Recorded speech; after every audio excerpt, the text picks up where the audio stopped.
Yeru manin gibbira gadi ba'u nan iko wayyaan ko milli ko nurgufame fuchuudhaaf. Tole. Kottu na fuudhi kanaan jedhe. Taataa keessaa bu'ee. Maaliif rugufamte? Namni maal kun maal dafaruma gamiidhaan kan dhufedhe. Namni rugufame boontuun qabadde obboleettii ko. Nan rugufame. Agiteetta gaafa rugufamtu. Nama gurbichi jechuudha. Haam gorina liqimsa. Cimaadha jechuudha. Gibbida ispoorteenyaadha. Haam gorina liqimsa. Ani maqaan koo Jigaayyoo Fiqaaduun jedhama. Kanaan aladde ana waamaa galoo. Kanaan ma jiraatu magaalaa Naqamtee. Namoonni baay'een na beeku. Miidiyaa irratti yeroo baay'ee suur sagaleen kee deddeemaa akka ture nayyaadha naagala namoonni hundumtuyyuu si beeku. Mee seenaa dhaloota kee irraa kaastee nutti muudhaaf har'aa seenaa kee mee gabaabsitii nutti himi. Jiguun eenyudha? Seenaa dhaloota kee nutti himi. Seenaan koo baay'ee dheerata gabaabsee yoo isinitti hime ani mucaa baadiyyaatti dhalatteedha. Mucaa dhalattee achumatti gara mana barumsaa elementarii kutaa 1-8tti baradhee gana ana waamaa hagaloo dhufe. Waamaa hagaloo irraa utuun baradhee hojii dhabee gara magaalaa kiiloo utuutaa jiru hojii talaalaa argadhee achumarraa ka'ee jijjiirraan gaafadhee amma gara magaalaa Naqamteen jira. Hojiirra jirtaa jechuudha.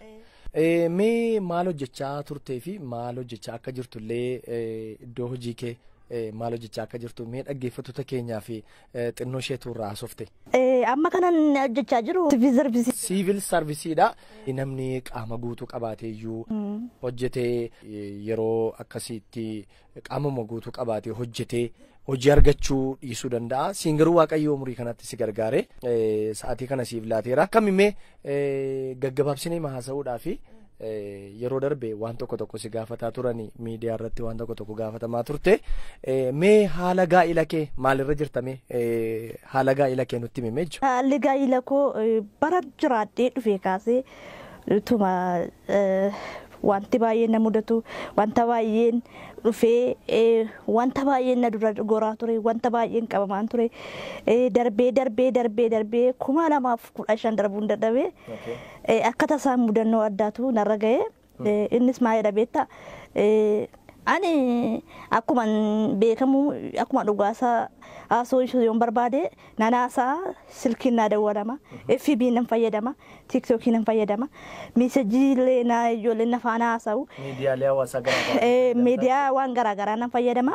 Egaa wantoota baay'ee durboota keenya yookaan shamarroota keenyaaf illee ergaa dhadhaamaa ture 2015 ga'ee mudannoo keessaa bahuu hin dandeenye.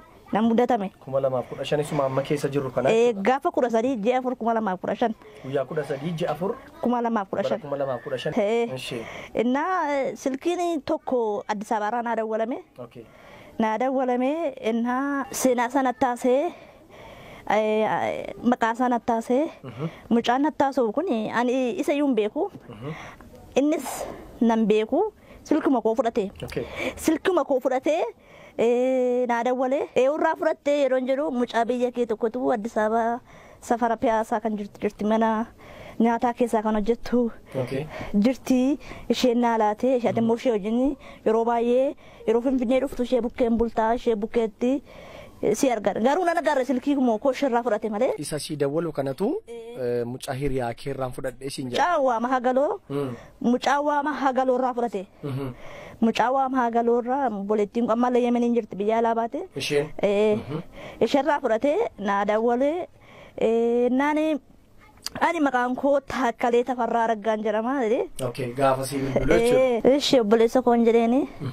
Innaa gaa'illi na cababaraa ture wanta baay'ee na mudataa ture amma garuu naa Waaqayyo natti fakkaata si argeelleen beeku silkii kee yeroo ishee hojii naasoftu maqaa Waaqayyo haasa'uu jaallattu jajjabaadhu waliin jettu bakka sin jaalladhee naan jedheen naan guyyaa sanas kan dhaga'u Waaqayyoodha har'as kan argaa jiru Waaqayyoodha. Jigaayyoonni maal akka taate beektaa kan jaalalaaf gaafattu hin jedheeni. Jalqaba gaafattee jechuudha. Utuu sin argin dura jaalalaaf si gaafatte ergasii booddaatti immoo jigaayyoon maal akka taate hin beektaa jaalalaaf kan gaafattu. Jigaayyoon maal akka taate beektaa akkamitti jaallatta utuu maalummaa isheen beekin akkamitti jaallatta sagaleen bu'aa maalii sii qaba jecha danda'uun bu'aa maalii sii qaba hin jedheeni. Tole. Jennaan yaada wal qabee obboleessa koo dhiisiin jedhee akka gootu hin jedheen Waaqayyo raagaadha. Guyyaa sanas gurri Waaqayyo dhagayeera har'as Waaqayyo nagaa piroofaayilii koo paaswoordii koo wajjin allaaddeef. isaaf jechuudha. Profaayila feesbuukii kee paaswoordii isaa sitti himte jecha darbii isaa sitti himte wajjin hin kenniteef jechuudha isaaf. Naa dhiisure akka mucaan kun natti cabee bor natti sammuun samii natti miidhamne jedhee lallaadhee fi maqaan nan si jaalladheera sinniisu wedhee suuraan koo babbareeda waan ta'eef egaa an sinniisure guyyaa gaafa naa dawwaluu kaasee torbe tokkootuun fidin Finfinneedhaa dhufa. Torban tokko tuun fixin sii bilbilee ka'e Finfinneedhaa gara magaalaa Naqqamtee dhufa. Asii argu malee dandeen jiraadhu. Maalu ati nama akkamiidhaa kan Finfinneedhaa baatee dhuftu kuni ani sin jaallanne sin barbaadu si maatii koo keessaa nama kurnaffaratti na laadde haati koo akka achi argiteetti abbaan koo akaakilee arganiiru obbolaan obbolaa koo obboleettiin koo heerumsifattee obboleessi koo mucaasaa fuusifatee qaba an rakkoo dhalaas rakkoo eerumaas rakkoo maalis hin qabu wal horree jirraa baay'ina keessa jira baay'annees jirraa hin barbaadu nan agarre waan ta'eef ani hin barbaadu jedhee nan dhufadhe hin dhufee yeroo dhufu obboleettii koo Wallaggaa Yuunivarsiitii Afaaniin kan baranaa eebbifamtu boontu ishee wajjin dhannee fuune. Gara magaalaa Naqqamtee dhufee attanii fuutan tole. Inni uftaa na arguu barbaadamine sina na argita profaayilii koos argite siin ta'uu siin jedhe waaqayyoo garatti na baasisutu beekaa jedheen keessa galee mucaan kun inni dhufee peepsii beektaa Kidaane Miratii. Kidaane Miratii raabsaa peepsii. Achitti listiroon tokko caammataa kan taragu jira. Achitti bu'ee taa'ee na eege. Yerumaan gibbiidhaa gadi ba'uu namni koo wayyaan koo miilli koo nurgufameef jechuudhaaf. Tole. Kottu na fuudhi kanaan jedhe. Taataa keessaa bu'ee. Maaliif nurgufamte? Namni maal kun maal dafaruma gamiidhaan kan dhufedhe. Namni nurgufame boontuun qabadde obboleettii koo nan nurgufame. Agiteetta gaafa nurgufamte? Nama gurbichi jechuudha haam gorina liqimsa. Cimaadha jechuudha. Gibbiidhaa ispoortanyaaraa haam gorina liqimsa. Tole. Dhugumam amma limmoon biratti ga'an. Inni kee kottu gaa buchoonaan jedhee buchootti immoo wal waamuu jalqabne ta'uu lama gidduutti. Jalla inni kee dhufee taa'ee haqeen fuudhee agadaa hidhaa lama fidee dhufee. Magaalaa Baakkoorraa. Baakkoor. Tole. Boontuun kee jaa agada sana baannee anne fuunee halkan boontu na biraan galiin jedheen. Na biraan gali malee kan na soraadha qaltee na baddii yoo dhuguu jedhe. Namichi shakkite tole.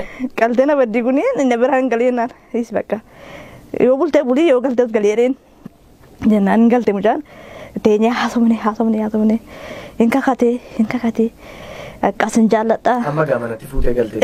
Erga manatti fuutee galte booddee seenaa jireenya keetti himtee. Marii jaalalaatti kaane. Marii jaalalaatti kaane. Tole. Marii jaalalaatti kaane. Akka miidhagaa kunoo gaa wal faana nyaanne irraa mana koos dhufteetta.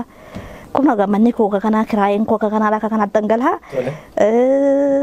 Nyaatteetta gaa dhugdeetta gaa jigaayyuun kana gaa akka miidhagaa karoorri kee gara fuulduraa. Ani sin jaalladhu sin miidhu karaa keetti gufuun ta'uu bornatti miidhamta.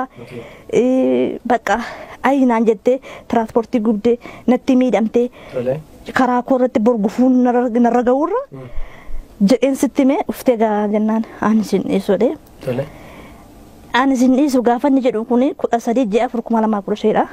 Gaafa inni dhufe mana koo. Gaafa inni dhufe mana kee. Gaafa mana koo dhufe. 13/4/2015 dhufe wal faana turre. Gaafa dhufe sana matu dubbattu gaafa dhufe sana erga waan baay'ee haasoftanii booddee waan irratti waliin galle qabdu. Waan natti kaasee sin qabu. Na arguu barbaaddaa kun kaayyoo ma jiru na arguu barbaadeenidha. Dhaqee man fuudhee bakka. Akka karaa kufa akka tuunni bahee narraa bulee bakka hin jaalladha.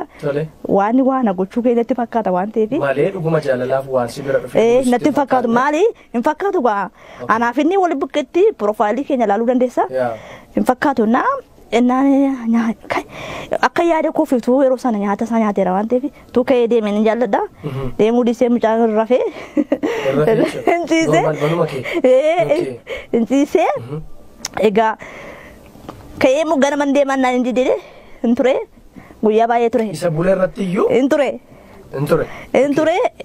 Maal waaqayyoon jedhan sammuu koo janjanna gama bakka baranan badee amma kana baadhee dhufe amma kana jiraadhee dhufe baranan badee jedhee kaa egaa Sanas kana ta'u dhugaa jiru ani taaseeras. Itti galtee jechuudha. Gara jaalala sanaatti eenyutti maqaasaa? Taakkalee Tafarraa Araggaa. Taakkalee Tafarraa Araggaa wajjin jaalala jalqabdanii jechuudha. Gaafa jaalala jalqabdan kanaa wal quunnamtiin garaa garaa hin jiraata. Jiraata. Jiraata. Naamma akkan si ilaalutti amma sa'aatii kana akkan si ilaalutti dadhabbii guddaadha kanatti qabdu. Si biraa erga deemeeti moo amma ulfikee baay'ee guddateera argaan jira. Baay'ee ulfikee guddateera. Seenaa isaa jiru natti mee egaa dhugaa natti fakkaate keessan gale. Keessan galee utuma wajjin jirru gaafa mucaan ani pireediin qonnaa bate. Tole odeeffannoo tokko immoo nan qaba. Arri guyyaa meeqa? Guyyaanii. Arri guyyaa 24. 24 gaafa soddomaatti manni yaalaa speeshaalaayizitiin magaalaa Naqamtee opereeshinii akkasii godhee mucaa kana akkati deessuu fi karoorri qabamee jira jechuudha. Karoorri qabamee jira. Inni kun dhugaadha. Gaafa 10 gaafa tokko deen gadda naqee 10 gaafa tokko. Tole. Sadeen gadda. Tole. Sakura tokkoffaatti galuuf jechaa jiru kana jechuudha. Na safaranii dubartiin tokko gaafa deessu torbee 36dha. Torbee 36 fixxee deessi. Tole. Gaafa naqu sana torbee 32dha.